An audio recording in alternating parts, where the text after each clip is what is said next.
Well, Kurt, I think one of the things that I want to cover today is a tool that we use with all of our clients, specifically, well, all of them.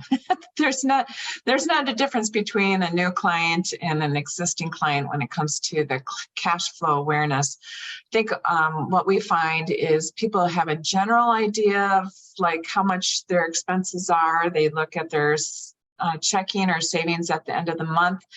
But a lot of times with all the things we have on auto pay, and we lose sight of exactly where our money is going. And so many times a client will come and say, I just don't have enough money at the end of the month to do XYZ, to invest a little bit more or to contribute or whatever. So we love using this tool, and I thought it'd be a good time for us, especially at the beginning of the year now, to have our clients, existing clients, and anyone that is interested out there really understanding where their money is going, how to use the cash flow awareness tool. So we do have this. We're going to show today the one that is automatically figures it out. But if anybody needs a paper copy, we have that as well. But why don't you start going through the cash flow awareness using Mr. and Mrs. Smith, and just really kind of explain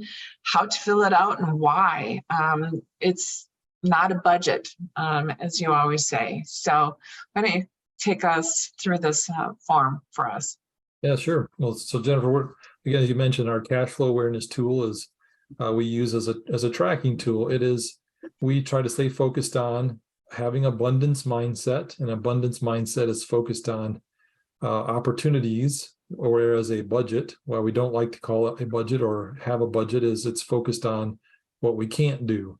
Right. It's a scarcity thinking, and we want to stay abundance thinking focused. So the cash flow awareness tool is just a tool to begin recording the money that comes in. So we would record any incomes that you have, some salaries or hourly pay, or if you have commissions coming in, or if you're getting, you got a side gig coming in, you can list those income sources and where they're coming in. So here we've got Mr. and Mrs. Smith. They both have some income coming in, $6,000 and $3,000 a month. So they have $9,000 a month of total income coming into their family. And then the next question is, well, where does all that money go? So it comes into the checking account, and then the money starts to get spent for the month. So they've got a mortgage, and you can just list a mortgage as including the real estate taxes and the home insurance if you have them all bundled together, or if you pay them separately, you can list them out. So we just listed them separately to see how it works. They got mortgages and those kinds of things, their utility bills, their cell phone bill, their internet bill.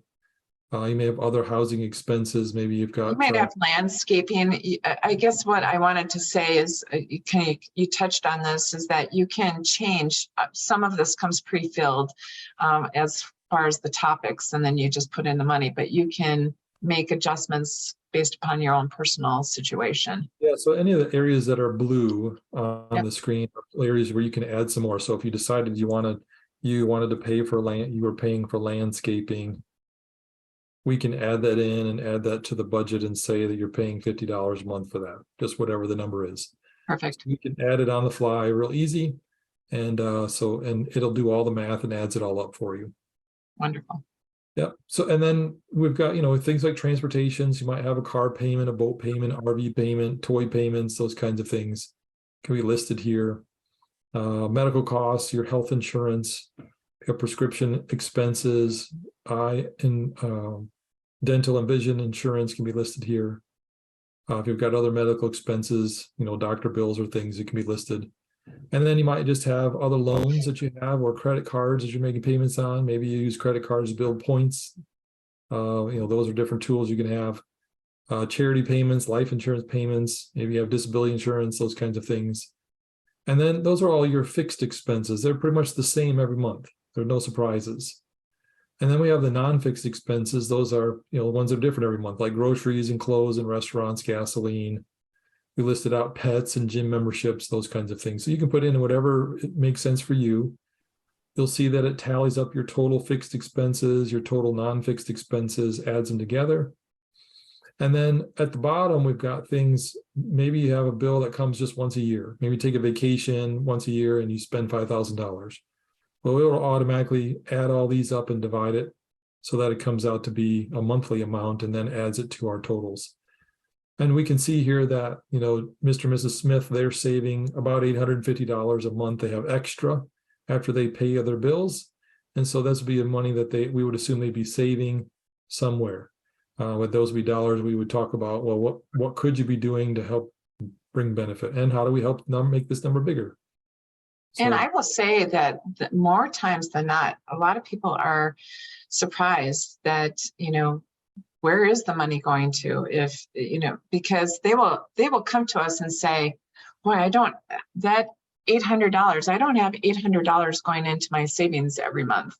And so then it's a time to kind of go back and really dig deeper into it. And, if you go scroll up to the top, Kurt, it's called the cash flow awareness, because that's really what we focus on for our clients is what is the cash flow that's coming that you have control of. And cash flow, when your money is moving, it's growing or should be growing. If it's stagnant, you don't have control over it. And so we really want to help people focus on their cash flow ability and making sure that they know exactly where their money is going, because that's more control over their finances and more control over their future.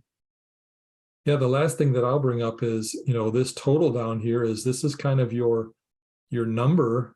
Mm-hmm. We say, what we want to do is help clients use these kinds of tools to start generating additional income up here that can begin to cover these monthly expenses. So we want to help start building tools that start paying you additional income that you don't have to work for and help you cover this amount of money. And so that's really the idea. And then I just said the last thing, but the second last thing is the fact that I think it's important to do this, to do this at least once a year. Yeah.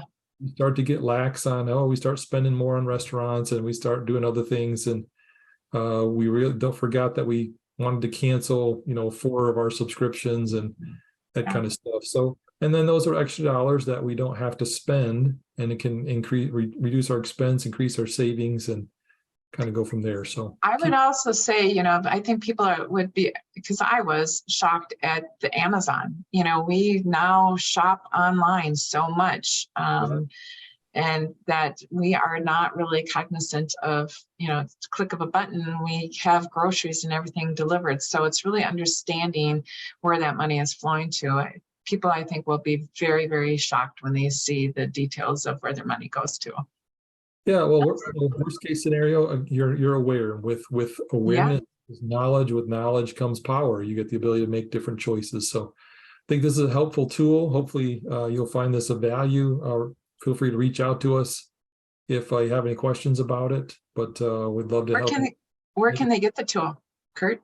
So we'll have this on our 10X Prosperity website, and you can download it and have access to it and use it as much as you need. Yeah. Wonderful.